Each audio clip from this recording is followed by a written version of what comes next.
Chapter 1377. Napabuntong hininga si Layla, Nay, huwag mong banggitin ang aking takdang aralin sa tag-araw. Natapos ko na pero hindi ko alam kung tama ba o hindi. Walang magsusuri sa takdang aralin ko kapag wala ka sa bahay. Hindi ba nakahanap si nanay ng tutor para sa iyo? Tinawagan siya ni mama mamaya at hiniling na tingnan mo ang iyong takdang aralin para sa iyo. O 2 buwan ang naglalaro si Layla at ang kanyang puso ay ligaw at ayaw niyang ilabas ang takdang aralin. Habang nakatingin sa maliit na mukha ng kanyang anak, sinabi ni Avery, Layla, gusto mo bang makita ang iyong ama? Sa gilid ng kanyang mga mata, nahuli niya si Elliot, na nakatitig sa kanya. Gusto rin ni Elliot na makita si Layla. Narinig ni Layla ang salitang daddy na parang takot na kuting sa una, pagkatapos ay mabilis na kumunot ang noo. Ayoko siyang makita. Siya ay isang masama nanay. Hindi ka aalis kung hindi dahil sa kanya. Hindi ako magiging masaya. Hindi alam ni Avery ang isasagot. Nay, bakit mo ako tinanong kung gusto kong makita si tatay? Katabi mo ba si dad? Biglang tanong ni Layla. Pagkatapos sawayin si Elliot. Oo, nasa tapat ko lang siya. Sabi ni Avery sabay lingon ng kamera kay Elliot. Biglang tumigas ang ekspresyon ng mukha ni Elliot at naninigas ang kanyang katawan. Sa kabilang side ng video call ay natigilan din si Layla na parang pinindot ang pause button. Lumapit si Avery kay Elliot at sabay na tumingin sa kanyang anak at nagtanong, bakit hindi kayo nag-uusap? Layla, miss ka na talaga ng tatay mo. Uuwi na siya. Puminahon si Elliot at humingi ng paumanhin sa paos na boses, Layla, I'm sorry for you. Hindi humihingi ng tawad si tatay sa iyo pero huwag kang magalit kung hindi ay masama ang pakiramdam ni tatay. Tumakbo siya para hanapin si Ginang Cooper. At tinanong, Lola Cooper, kasama ng tatay ko ang nanay ko, gising na ba si Robert? Si Robert ay natutulog ngunit nang sumigaw si Layla. Biglang idinilat ni Robert ang kanyang itim na mga mata. Mrs. Kinuha ni Cooper ang telepono mula kay Layla. At nang makita niya si Elliot, napaluha siya, Sir, alam kung tiyak na hahanapin ka ni Avery. Maayos ang lahat sa bahay. Ayos lang si Layla. Ayos din si Robert.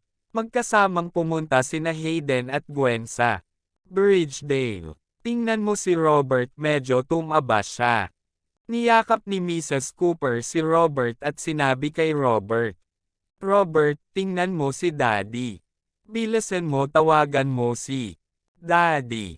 Nagising na lang si Robert na agrabyado ang mukha. Tumikim ang bibig, ayos lang kung hindi siya iiyak. Huwag ka nang umasang tatawagan niya si Dad. Tiningnan ni Avery ang naaagrabyado na mukha ng kanyang anak at ngumiti at sumuyo, baby, huwag kang umiyak. Bumalik si mommy para ibili ka ng regalo. Nanay, gusto ko rin ng regalo. Hindi mo lang ito mabibili. Para sa kapatid mo at hindi sa akin. Sumiksik si Layla sa camera, galit na galit. Ate, yakapin mo. Tinawakan ni Robert ang braso ni Layla at gustong yakapin. Mabaho kuya. Ang taba-taba mo na ngayon, hindi ka na mahawakan ng ate mo. Hindi siya nagustuhan ni Layla. Pero niyakap pa rin niya ang kapatid. Si Robert ay halos 1 taong gulang. Masarap ang gana niya ngayon, hindi lang gatas ang kinakain niya pati mga complimentary food at merienda. Kapag nasa bahay si Avery, medyo kinokontrol niya ang pagkain ng kanyang mga anak.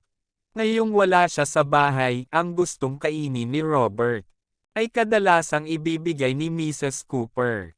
Kaya't ang maliit na lalaki ay agad na nakakuha ng isang sukat.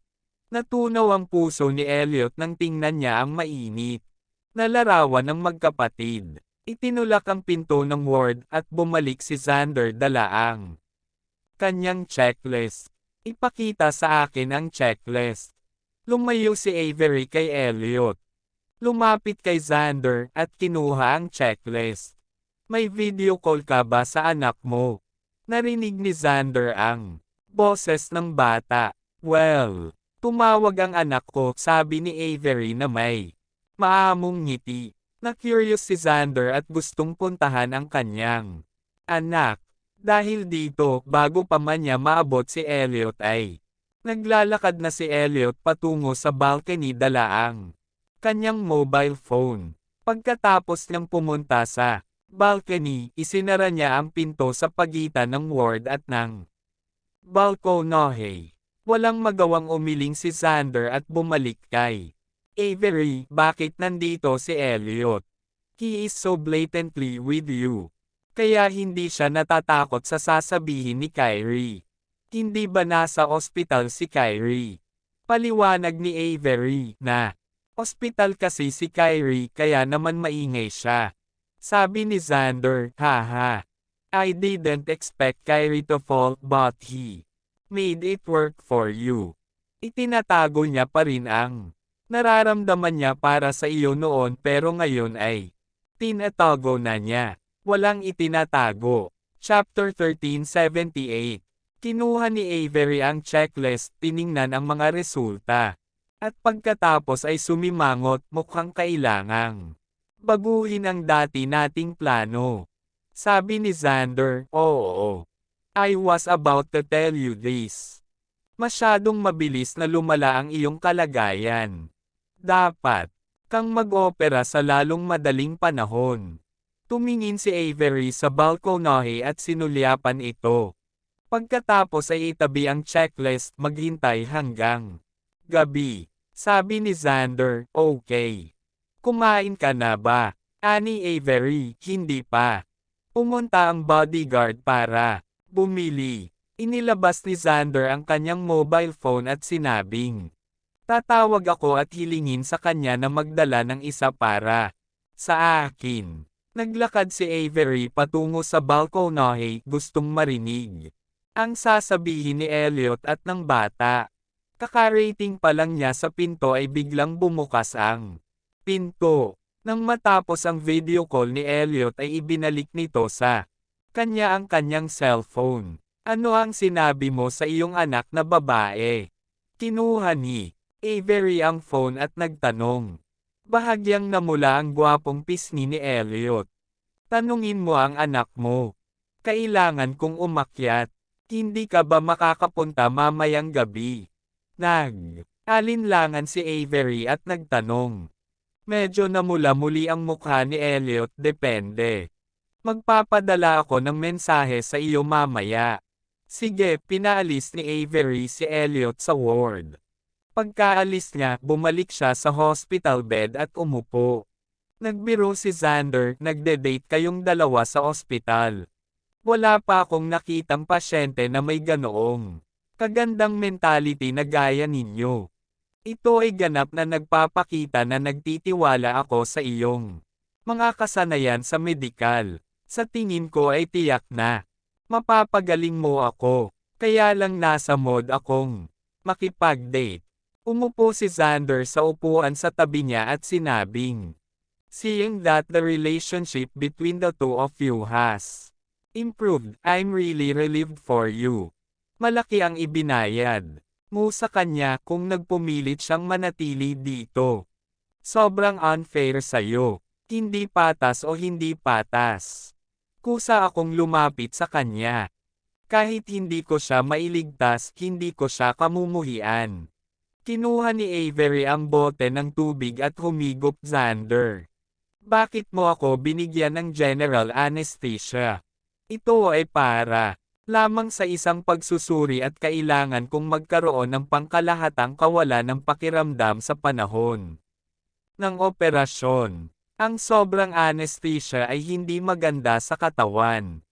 Wala ring magawa si Xander. Kinailangang bigyan ng general anesthesia si Avery para mailabas ang embryo sa kanyang katawan ng hindi niya nalalaman. Awkward na sabi ni Xander, actually, hindi kita na-inject ng general anesthesia. Ang dosis ay mas mababa kaysa sa dami ng pangkalahatang kawalan ng pakiramdam. Sa sitwasyon mo ngayon kapag isinasaalang-alang ko ang operasyon, dapat ba kitang bigyan ng mas mababang dosage? Kung ang dosis ay mas kaunti at walang pangkalahatang kawalan ng pakiramdam, hindi ito papatay sa akin. Takot. Natakot ako sa sakit. Sabi ni Avery, bumalik ang bodyguard na may dalang hapunan. Sa taas, nagising si Kyrie pero mas mahina siya ngayon. Pumasok si Elliot sa ward, nakita si Lorenzo at sinabing, bumalik ka para magpahinga kasama si Rebecca. Masamang sabi ni Lorenzo, hindi mo ba nakita na wala si Rebecca? Hindi maganda ang pakiramdam niya kaya matagal na siyang umalis. Elliot, anong problema niya? Lorenzo, asawa mo siya, tinatanong mo ako. Agad na kinuha ni Elliot ang kanyang cellphone at tinawagan si Rebecca. Maya-maya nakakonect na ang phone. Rebecca, balita ko masama ang pakiramdam mo, ano bang problema mo? Nang marinig ang tanong ni Elliot, mahinang ngumiti si Rebecca, ayos lang ako. Medyo masakit lang ang tiyan ko. Siguro oras na para sa aking regla. Nagpapahinga ako ngayon sa bahay. Hindi mo kailangang mag-alala sa akin. Sinabi ni Elliot, kung masama ang pakiramdam mo, pumunta sa ospital para sa isang check-up. Rebecca, well, hindi naman ganoon ka-uncomfortable. Kung talagang hindi komportable, pupunta ako sa ospital. Sayang at hindi ko naasikaso si Dad sa ospital ngayon. Elliot, huwag kang mag-alala, kami ni Lorenzo ang bahala sa kanya. Elliot, salamat. Salamat sa iyong pagsusumikap. Pasasalamat na sabi ni Rebecca. Pagkatapos ibaba ang tawag, lumakad si Elliot sa kama ng ospital at tumingin kay Kyrie, kumusta, ano ang pakiramdam mo ngayon? Nahihilo. Kumunot ang noo ni Kyrie, bakit hindi ka bumalik para samahan si Rebecca? Ako, malamang uuwi. Ako bukas. Chapter 1379. Elliot treat sa bahay. Kyrie, well, sabi ng doktor hindi naman seryoso ang problema ko. Elliot, okay. Tapos sasanduan kita bukas. Pagkatapos magsalita ni Elliot, tumingin siya kay Lorenzo kung gayon kailangan kong magsikap para sa iyo ngayong gabi. Hindi nagsalita si Lorenzo. Pagkaalis ni Elliot, tumingin si Kyrie kay Lorenzo. Alam kong nagagalit ka na ninakaw niya si Rebecca kaya wala ka nang magagawa, sino ba ang nagpapababa sa iyo ng kakayahan kaysa sa kanya? Malamig ang boses ni Kyrie, kung hindi ka pumayag, you should devote yourself to learning from him. Kung gusto mo siyang lampasan, pwede mo siyang palitan. Sabi ni Lorenzo, alam ko. Bakit hindi komportable si Rebecca? Tanong ni Kyrie.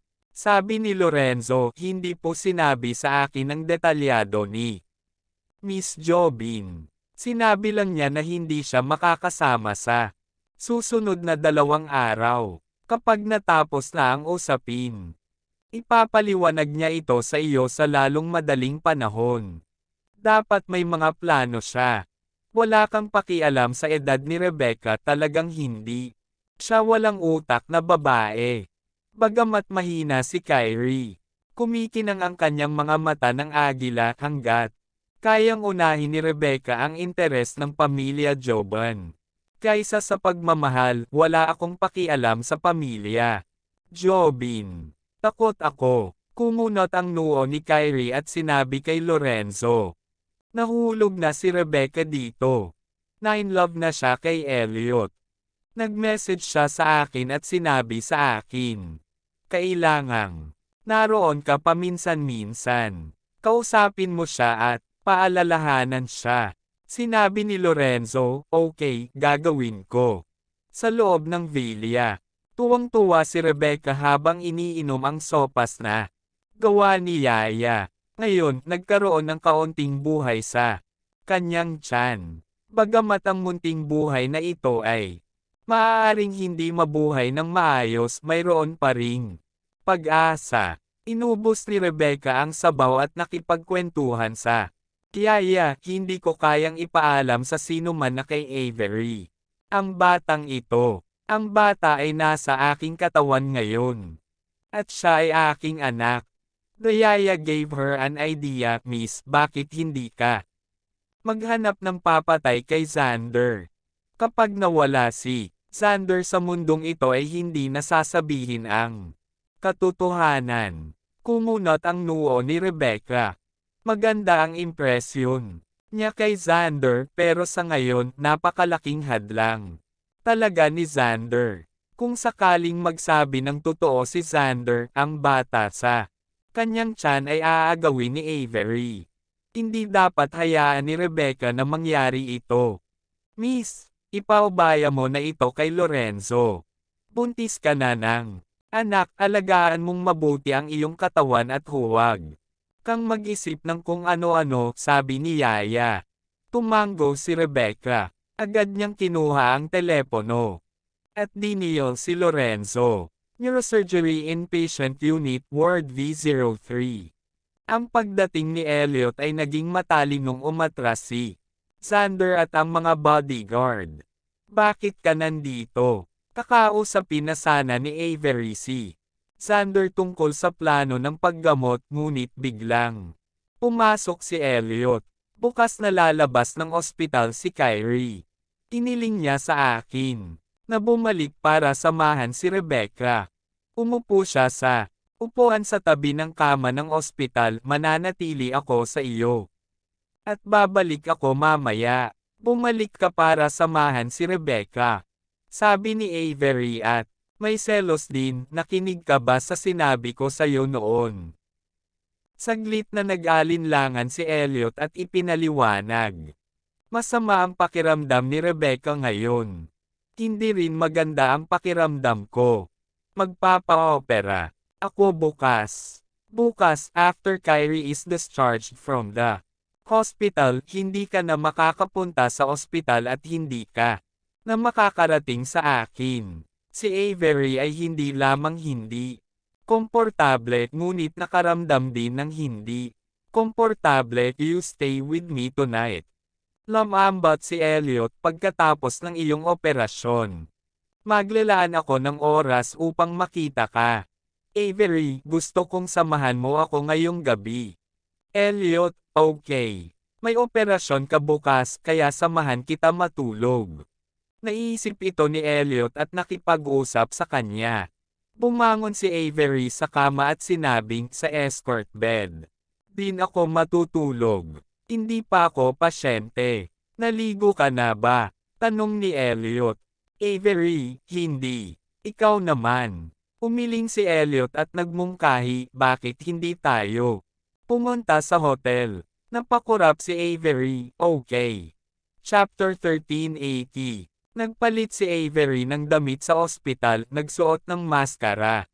Sumunod sa likod ni Elliot at umalis sa ospital sa mababang paraan. Paglabas ng ospital, hinawakan agad ni Avery ang braso niya. Avery, maghanap tayo ng malapit na hotel. If Xander and my bodyguards know that I'm staying at a hotel with you tonight, siguradong pagtatawanan nila ako. Elliot, mas convenient kasi maligo. Avery, nako, maginhawang maligo sa isang hotel. Pasensya ka na ngayon kaya hindi ako ganoon kabastos. Depensa ni Elliot sa sarili. Hindi napigilan ni Avery na matawa, ano bang ipinapaliwanag mo sa akin? Hayop ka ba? Nasa puso ko. Ang sagot. Anong sagot? Napatingin si Elliot sa namumula niyang mukha. Minsan hayop, minsan gentleman, sagot ni Avery sabay. Tanong sa kanya, Elliot, ano ang impression mo sa akin? Walang pagdadalawang isip na sagot ni Elliot katulad Din ng evaluation mo sa akin. Niloko mo muna ako. Naikuyom ng mahigpit ni Avery ang palad niya. Oh. Hindi ako naniniwalang hindi ka niligawan ni Rebecca. Nahok ka ba? Elliot, hindi ba nahok na kita? Kaya mo rin sa dalawang bangka. Pinaypayan ni Avery. Ang kanyang pilik mata. Talaga. Inosenteng tumingin sa kanya si Elliot. Naiirita si Avery sa maangin niyang retorika na tanong. Kinurot siya nito sa baywang. Agad na kinuyam ni Elliot ang kanyang kamay at iminuwestra ang kanyang mga mata. Pumunta ka na. Lang sa hotel sa harap sa likuran nila tinitigan sila ng mga itim na mata ni Lorenzo hanggang sa makapasok sila. Sa hotel, nakatanggap si Lorenzo ng tawag mula kay Rebecca. Kaya lumabas siya ng ward ni Kyrie. Sa hindi inaasahang pagkakataon, pagkalabas nila ng elevator ay nakita nila si Elliot at Avery na papalabas sa isa pang elevator. Sa mga mata lang nila nakita ang isa't isa at hindi man lang siya pinapansin. Matitiis ni Rebecca ang pribadong relasyon ni Elliot kay Avery para muling mabuhay, ngunit hindi kinaya ni Lorenzo. Binaliwala lang ng ugali ni Elliot ang pamilya Jobin. At saka, sinabi ni Rebecca na wala siyang pakialam. Paanong hindi siya nagmamalasakit sa kanyang puso? Masyado lang umaasa ang adoptive father kay Elliot, kaya walang magawa si Lorenzo kay Elliot. Pagkatapos humihit-hit ng sigarilyo ni Lorenzo sa gilid ng kalsada, may isinakay siya sa kotse. Kinabukasan, alas 7 ng umaga. Ang mainit na sikat ng araw ay pumasok mula sa bintana. Nagising si Avery at nakita niya si Elliot na nakahiga sa tabi niya, parang nananaginip. Na parang hindi nagkaintindihan at nag-away ang dalawa. Hindi siya umalis ng bansa at hindi siya nagkasakit. Araw-araw silang natutulog sa iisang kama at nagigising sa pamilyar niyang mukha tuwing umaga. Biglang bumukas ang mga mata niya at nakita niya si Avery na nakatitig sa kanya. Ano ang tinitignan mo? Matapos ibuka ni Elliot ang kanyang bibig, kinalikan siya ni Avery sa pisngi. Matulog ka ng kaunti pa at mag-isa akong pupunta sa ospital. Elliot, ihahatid kita doon. Hindi na kailangan. Naging abala ka sa mga araw na ito. Hindi ako nakapagpahinga ng maayos.